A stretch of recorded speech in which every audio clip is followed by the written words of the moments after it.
The sky above Earth was gray with poison. The oceans were dying. The forests were gone. Humanity stood at the edge of a cliff, and below them was only darkness. Every day, fewer children were born. Every day, more people grew sick from the air they breathed and the water they drank. In the great cities, lights flickered and went out. There was not enough power. The old power plants burned the last of the coal and oil, but it was never enough. Scientists worked day and night trying to find answers, but time was running out. Earth was dying, and humanity was dying with it. The governments of Earth met in desperate council. They had 10 years, maybe 15, before everything collapsed completely. Some wanted to build underground cities. Others wanted to send ships to Mars, though they knew Mars could not save everyone. Most people simply waited, afraid and hopeless. Then the Kandari came. Their ships appeared in Earth's orbit on a Tuesday morning. They were beautiful ships, shaped like birds with wings spread wide. The ships gleamed silver in the sunlight, covered in patterns that looked like feathers. Inside those ships were beings humanity had never imagined existed. The Kandari looked like birds that had learned to walk on 2 legs. They had feathers that shimmered in colors that changed with their moods. Their eyes were large and bright, filled with intelligence and kindness. When they spoke, their voices sounded like songs. The first Kandari to step on Earth was named Mirith Skyfeather. She was an ambassador, a bridge between worlds. She wore robes of silver and blue, and when she walked, she moved with grace. Behind her came scientists, engineers, and teachers. Mirith stood before the leaders of Earth in the United Nations building. Every screen in the world showed her face. Billions of people watched and waited. "We have watched your world," Mirith said in perfect English, learned from Earth's broadcasts.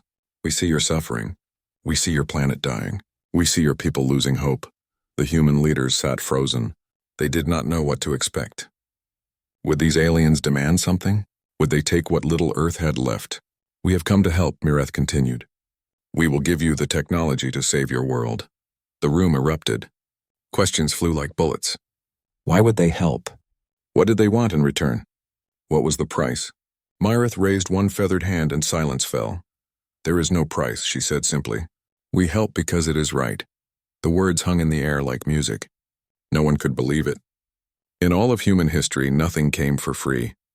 There was always a cost, always a debt, always a trap. But the Kandari kept their word.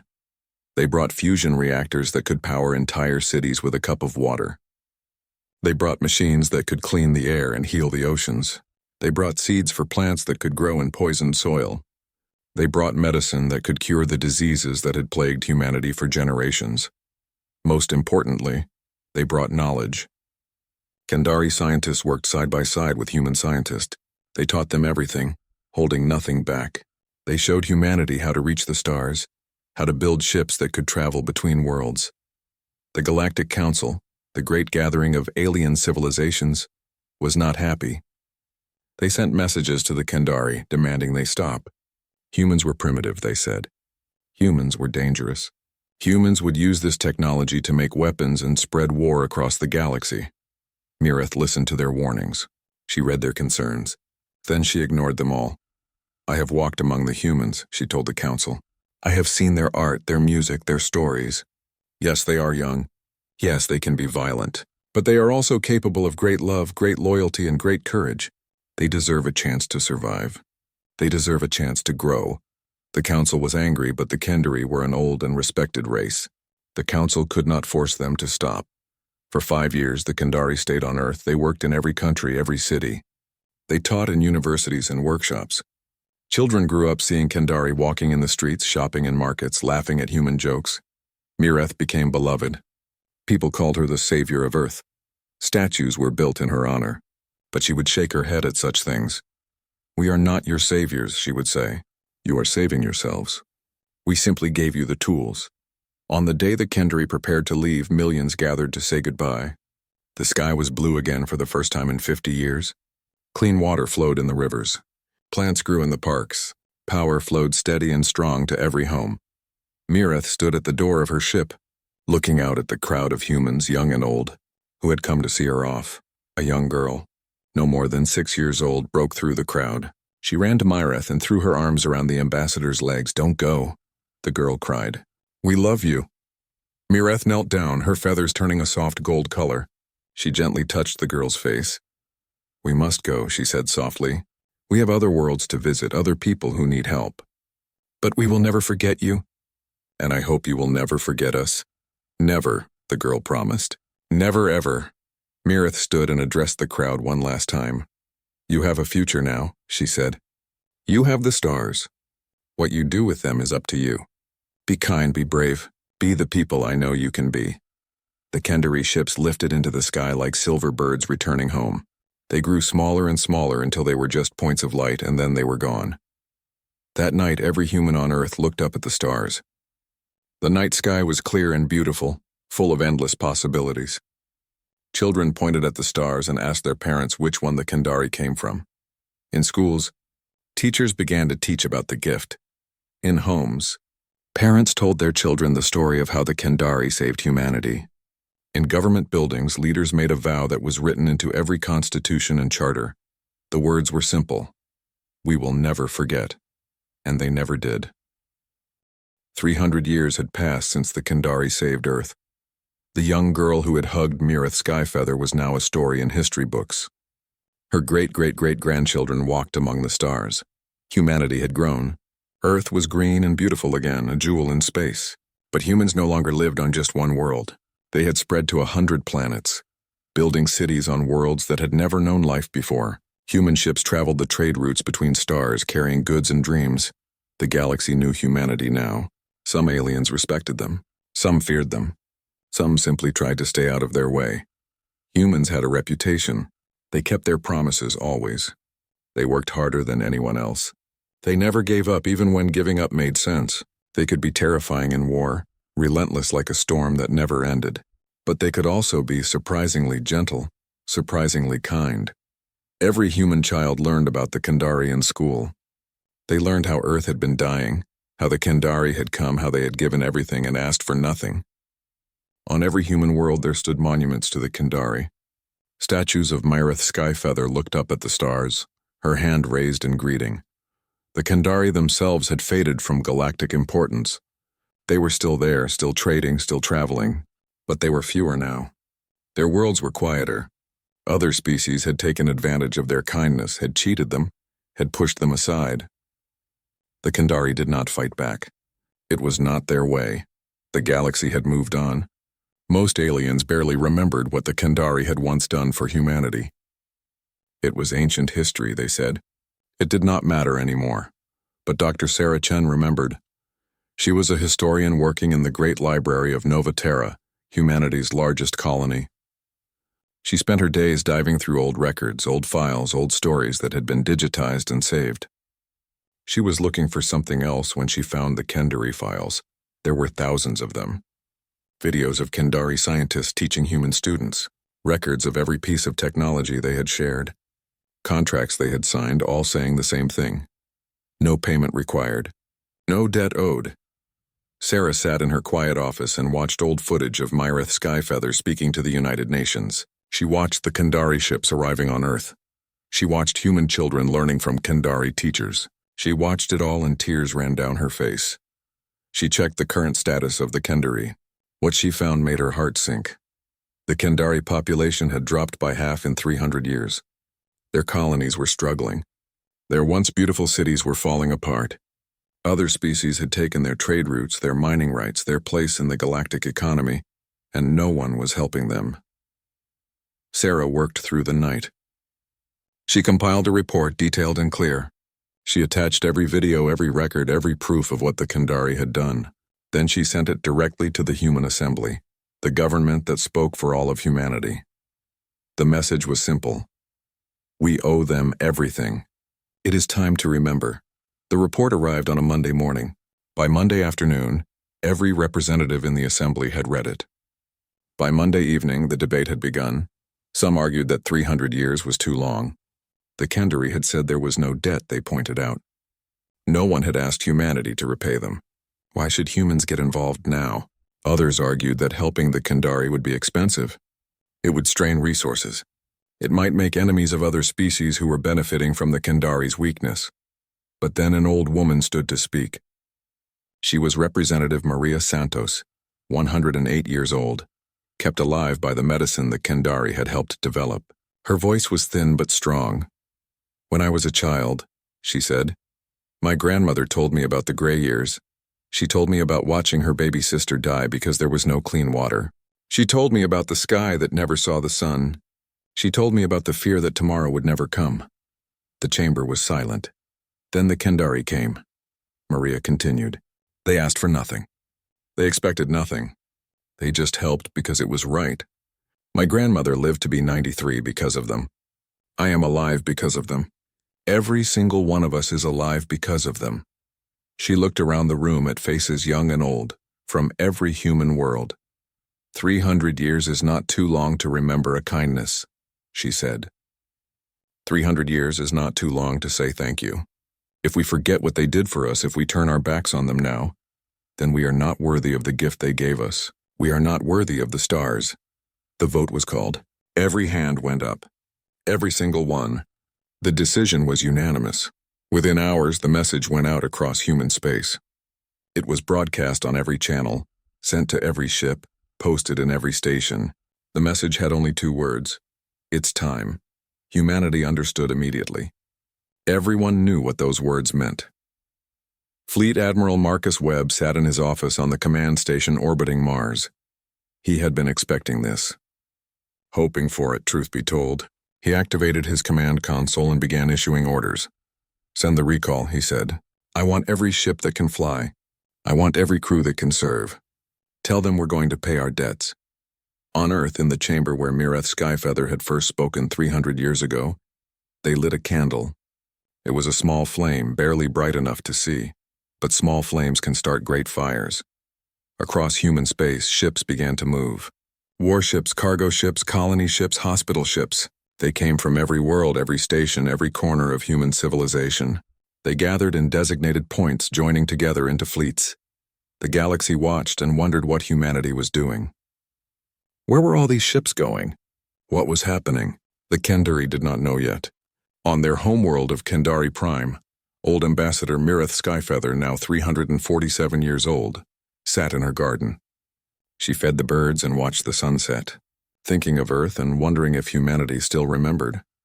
She had no idea that humanity was about to answer that question in a way that would make the entire galaxy whisper in awe. The Vrex Dominion was not a kind empire. They were insectoids looking like massive ants that walked on 4 legs and had 2 arms for working. They believed in strength and only strength. The weak deserved to be crushed. The strong deserved to take whatever they wanted. For 20 years, the Vrex had been expanding. They conquered small colonies, took their resources, enslaved their people. The Galactic Council condemned them with words, but did nothing with actions. The Vrex did not care about words. Now they had set their eyes on the Kendari. The Kendari had 3 colony worlds and their homeworld, Kendari Prime. Beautiful worlds, rich in minerals and rare elements. Worlds that were poorly defended. The Kendari had only 36 warships, old and outdated. Against the Vrex fleet of 5,000 ships, they were nothing. General Crick stood on the bridge of his flagship, looking at the hologram of Kendari Prime. It was a blue and green world covered in forests and oceans. Cities made of white stone gleamed in the sunlight. It would burn beautifully, he thought. "Send the message," he ordered. The message was simple and brutal. The Kendari had 30 days to surrender. They would give up their worlds, their resources, their freedom. They would become servants of the Vrex. If they refused, every Kendari would be killed. Every city would be destroyed. Their species would be erased from existence. On Kendari Prime, Mireth Skyfeather received the message. She sat in her chair for a long time, saying nothing. Around her, younger Kendari panicked, argued, wept. Some wanted to fight. Some wanted to flee. Some simply sat in shock. Mireth was old now, so old that her feathers had turned pure white. She had lived long enough to see her people rise and fall. She had watched the galaxy forget their kindness, forget their gifts, forget everything they had done. She called a meeting of the Kendari Council. The room was full of frightened faces. "We cannot win a war," said one council member. "We have no army strong enough." "We cannot evacuate everyone," said another. "We do not have enough ships." "We can ask the Galactic Council for help," suggested a third. Mireth shook her head slowly. "The council will debate for months. They will write reports. They will express concern, but they will not help. We are not valuable enough to save." Then what do we do? Someone asked, their voice breaking. Do we just surrender? Do we just die? Mirith stood slowly, her old bones aching. She walked to the window and looked up at the stars. We record our story, she said quietly. We make sure the galaxy remembers we existed. We make sure they know what we stood for. If we must end, we will end with dignity. She spent the next day recording a message. She spoke of the Kandari history, their beliefs, their hope that someday the galaxy would learn to be kind. She spoke of Earth and humanity, of the gift given so long ago. She wondered if humans still remembered. We helped because it was right, she said into the camera, her voice tired but peaceful. We never asked for anything in return. We never expected anything. But if there is anyone out there who remembers kindness, who remembers what it means to help another, please remember us. Please tell our story. The message was sent out into the galaxy. Most species ignored it. A few expressed sympathy but did nothing. The Vrex laughed at it. The Galactic Council held an emergency session. They debated for 3 days. In the end, they voted against helping the Kandari. It was too expensive, they said. Too risky. The Vrex were too powerful. The Kandari were, in the cold language of politics, economically non-viable to defend. The Kandari prepared for the end. They gathered their children together. They sang their old songs one last time. They looked up at the stars and said goodbye. Then, on day 15 of the Vrex ultimatum, something appeared at the edge of Kandari space. The sensor operator on Kandari Prime was a young male named Talon. He had been watching the screens, watching the Vrex fleet slowly moving into position. Then suddenly there were new contacts, ships jumping out of faster-than-light travel. I have contacts, he said. 3 ships, no, wait. 30 ships, no. His voice stopped. He stared at his screen. How many? Asked his supervisor. Hundreds, Talon whispered. There are hundreds of ships. They're still coming. Within an hour, 1,000 ships had arrived. Within a day, 5,000. Within 3 days, 10,000 warships sat at the edge of Kandari space, and they were still coming. They were human ships, all of them. Every design humanity had ever built was there. The old Earth defense ships, now upgraded and modified. The massive dreadnoughts from Mars. The fast attack cruisers from the outer colonies. The carrier groups from Nova Terra. Every ship that could fly and fight had come, and behind them came more. Medical ships with red crosses painted on their hulls. Cargo ships full of supplies. Engineering vessels carrying repair equipment. Construction platforms big enough to build cities. The message came directly to Mirith Skyfeather's personal terminal. The voice was deep and calm, speaking in English that Mirith still understood perfectly. Ambassador Skyfeather, this is Fleet Admiral Marcus Webb of the Human Defense Fleet. The Kandari once gave humanity a future when they had no obligation to do so, when they asked for nothing and expected nothing. Now we return the favor. We're here to save all of you. Mirith stared at the message. Her feathers turned bright gold, the color of overwhelming joy. Around her, Kandari were crying, laughing, unable to believe what they were seeing. They came, someone whispered. After 300 years, they came. Mirith touched the screen gently, as if she could reach through it to touch the humans who had traveled so far. They remembered, she said, her voice breaking. They never forgot. The human fleet moved into defensive positions around the Kandari worlds. On the bridge of his flagship, General Crix watched them come. He had expected an easy conquest. He had expected fear and surrender. Instead, he got humanity. Send a message to the Vrex commander, Admiral Webb ordered. Tell him if he touches one Kandari, if he harms one feather on one Kandari head, we will turn his fleet into scrap metal. Tell him humanity has come to settle a debt, and nothing in this galaxy will stop us. The message was sent. In the Vrex fleet, General Crix read it and felt something he had not felt in a long time. He felt fear. General Crix was not a fool. He had conquered 17 species. He had destroyed 100 worlds. He knew when he had an advantage and when he did not. He looked at the tactical display showing the human fleet. 10,000 warships and more arriving every hour. His intelligence reports had said humans and Kandari barely had contact anymore. The reports were clearly wrong. How many ships do we have? He asked his second-in-command. 5,000, General. We still outnumber them. Crix shook his head. Numbers do not tell the whole story. Pull up everything we have on human combat doctrine. The reports made for uncomfortable reading. Humans had fought 3 major wars in the last century. They had won all 3. Their enemies described fighting humans as trying to stop a flood with your hands. Humans did not retreat. They did not surrender. They adapted faster than any other species, learning from every battle, every mistake. One report stood out. It was from a pirate captain who had survived an encounter with a human patrol ship. The pirates' fleet had outnumbered the humans 10-1. The humans had won anyway. They just kept coming, the pirate had written. We destroyed half their ship, killed half their crew. They still kept fighting. When their weapons failed, they used debris as weapons. When their engines failed, they used emergency thrusters to ram us. I have never seen anything like it. They fight like death itself. Crix closed the report. He looked at his fleet, his beautiful, powerful fleet. Then he looked at the human ships waiting at the edge of Kendari space.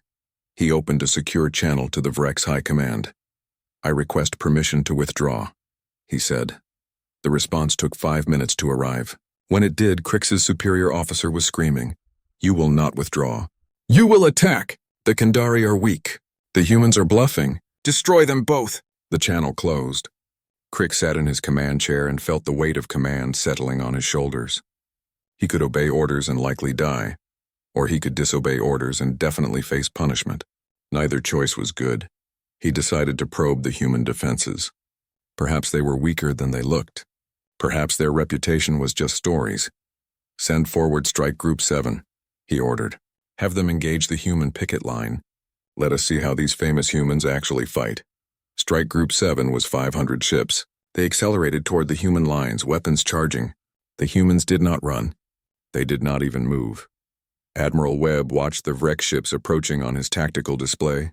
Next to him, his weapons officer looked nervous. "Sir, they're coming in fast. Should we engage?" Webb smiled. It was not a friendly smile. "Let them get close. I want to send a message that the entire galaxy will understand." The Vrex ships came within weapons range. They fired. Missiles and plasma bolts streaked across space toward the human lines. Then the human ships moved. They did not move like normal warships, slow and careful. They moved like starfighters, fast and aggressive. They dodged and weaved through the incoming fire. Their point defense systems shot down 90% of the missiles. The plasma bolts that hit were absorbed by shields. The human counterattack was devastating. Railguns fired metal slugs at near-light speed. Each slug hit with the force of a nuclear weapon. Missile pods opened and released swarms of smart missiles that hunted their targets relentlessly. Energy weapons carved through armor like knives through paper. In 15 minutes, Strike Group 7 was gone. All 500 ships destroyed or crippled. The human fleet had lost 3 ships. Crix stared at his screen in disbelief. 500 ships gone. Just like that, Admiral Webb sent a message on all frequencies. "This is your only warning. Leave Kendari space now or we will remove you. You have 1 hour to decide." Crix knew he should attack. His orders were clear, but he also knew he would lose. Losing meant dying, meant his entire fleet dying. He thought about the conquest of 17 species, the glory of 100 battles.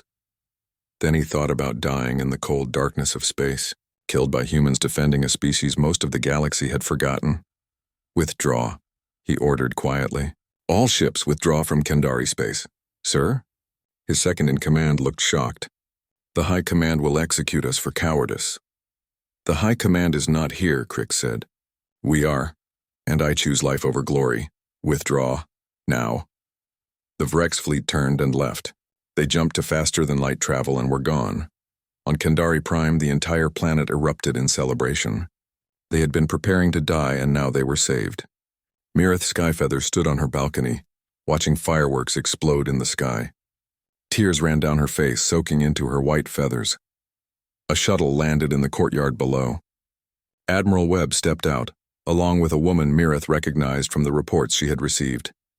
Dr. Sarah Chen, the historian who had started all of this.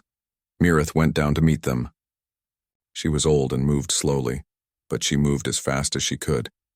When she reached them, she did not know what to say. What words could express what she felt? Admiral Webb solved the problem. He saluted, then knelt on one knee. "Ambassador Skyfeather," he said formally, "the human race sends its thanks for the gift you gave us 300 years ago. We can never fully repay what you did, but we can start. We have brought ships to defend your worlds. We have brought engineers to rebuild your cities. We have brought teachers to share knowledge. We have brought everything we can carry. He looked up at her and his eyes were wet. "You saved all of us," he said. "Now we save all of you." Myrith reached down and touched his shoulder. "You did not have to come," she said softly. "We asked for nothing." "We know," Admiral Webb replied. "That is exactly why we had to come." Sarah Chen stepped forward. She was crying too. "My grandmother died during the gray years," she said. "But my mother lived because of what you gave us. I lived, my children lived. Billions lived. How could we not come?" Myrith pulled them both into an embrace. Her feathers turned bright gold, the brightest gold anyone had ever seen. Around them, humans and Kendari were meeting, shaking hands, sharing tears. Engineers were already heading to the damaged cities. Doctors were setting up hospitals. Teachers were preparing schools. In orbit, the human fleet maintained its watch. They would stay as long as needed. In the Galactic Council chambers, species watched what was happening in silence. They had failed to help. Humanity had not. 50 years passed after the day humanity came to save the Kendari. The galaxy had changed in those 50 years. Everyone had seen what humanity had done. Everyone had learned what it meant when humans said they owed someone a debt. The event became known simply as the repayment. It was studied in military academies across 1,000 worlds. It was taught in schools as an example of honor and loyalty. It was whispered about in markets and bars, growing into legend even though it was recent history. The Kendari civilization had been reborn. Their cities gleamed brighter than before. Their population had doubled. Human engineers had helped them build new orbital stations, new shipyards, new defenses. Human merchants had reopened trade routes that had been closed for decades. Human teachers had come to share knowledge just as Kendari teachers had done 300 years before. Most importantly, humanity had negotiated a permanent treaty. Not just with the Kendari, but with the Galactic Council. Any threat to the Kendari was now considered a threat to humanity. The words of the treaty were simple and clear. We stand with the Kendari, always. The Vrex had learned their lesson. After General Crix withdrew, the Vrex High Command had sent assassins to kill him for cowardice. The assassins failed. Crix had defected to the human military, where he now taught tactics and warned others about the cost of underestimating humanity. The Vrex themselves had been forced to pay reparations to the Kendari. Not because humanity threatened them, but because the entire galaxy had turned against them. When humanity showed that standing up to bullies was possible, others found courage too. The Vrex Dominion was now a shadow of its former self, reduced to 3 systems instead of 30. In the Galactic Naval Academy, young officers from 100 species learned about the battle. Commander Zex, a teaching officer from the Tharn species, stood before a class of cadets. The Battle of Kendari Prime was not the largest battle in history, Zex explained. It was not the bloodiest, but it was the most important battle in modern times. Does anyone know why? A young cadet raised her hand. She was Vrex, one of the few her species had sent to learn from other races. Because humanity proved that the strong should protect the weak, not exploit them? She suggested. Zex nodded. Exactly. The old galactic order said that the weak deserved their fate. Humanity said no. They said that kindness deserves to be repaid, that debts of honor matter more than debts of money, that 300 years is not too long to remember who helped you when you were dying. The Vrex cadet looked down at her desk. She had spent the last year studying the war her people had started and lost. She had read the reports, watched the recordings, learned the truth her government had tried to hide. Sir, she said quietly, my grandfather was General Crix. Before he died, he told me something. He said the biggest mistake the Vrex made was thinking kindness was weakness. He said we saw the Kendari giving freely, and thought they were fools. We saw humanity honoring an ancient debt and thought they were stupid. We were wrong. What did your grandfather teach you? Zax asked. He taught me that the most dangerous enemy is not the one with the most ships or the biggest weapons, she said. It is the one who fights for something more than conquest. The humans did not come for territory or resources. They came because they believed it was right. How do you fight someone who believes they are doing the right thing? You do not, Zax said simply. You join them instead. On Earth, in the museum that had been built where the United Nations building once stood, millions of people came every year to see the exhibits. The centerpiece was the original fusion reactor the Kendari had given humanity. It no longer worked, but it had been preserved perfectly. Around it were displays showing the gray years, the arrival of the Kendari, and the repayment. There were statues of Mireth Skyfeather and Admiral Webb shaking hands. There were recordings of the battle, though the violence was edited out for younger visitors. On the wall in letters 3 feet tall was an inscription: "A gift given freely. A debt repaid fully. This is the human way." School children came on field trips. They stood in front of the fusion reactor and their teachers told them the story. They heard about Earth dying, about the Kendari coming, about humanity never forgetting. One young boy, maybe 7 years old, raised his hand. "Teacher, why did we send so many ships? The Kendari gave us stuff 300 years ago. My grandpa says that is a really long time." The teacher smiled. "It is a long time. But imagine someone saved your life. Imagine they asked for nothing, expected nothing, just helped because it was right. Would you forget that person?" The boy thought about it. "No, I would remember forever." "Exactly," the teacher said. "Humanity remembers forever." On Kendari Prime, Mireth Skyfeather had died 20 years after the repayment. She had lived to see her people saved, her civilization restored. She had died peacefully in her sleep, surrounded by friends both Kendari and human. Her funeral had been attended by representatives from every human world. Admiral Webb, now retired and old himself, had given the eulogy. "She saved us when we were nothing," he had said. "She gave everything and asked for nothing. She showed us what it meant to be truly noble. We will never see her like again, but we will try every day to be worthy of her gift." They had buried her in a garden that overlooked the city. Her grave marker was simple: Mireth Skyfeather. She helped because it was right. Next to her grave, humans had planted a tree from Earth, an oak tree old and strong, the kind that could live for hundreds of years. It grew tall and healthy in the Kendari soil. The galaxy had learned many lessons from the repayment. Some species began treating their allies better, knowing that loyalty mattered. Some species stopped preying on the weak, fearing that humans might decide to stop them. Some species simply looked at humanity with new respect. But the most important lesson was simpler. On a distant trade station, a Kendari merchant was cheated by pirates. They took his cargo and left him stranded. The merchant sat in his damaged ship, wondering what to do. Then a human patrol vessel appeared. The captain, a young woman from Mars, hailed him. "We got your distress signal," she said. "We are coming to help. Do not worry, friend. We have got your back." The merchant felt tears forming. "You do not have to help me. I am nobody important," the captain smiled. "You are Kendari. That makes you important to us.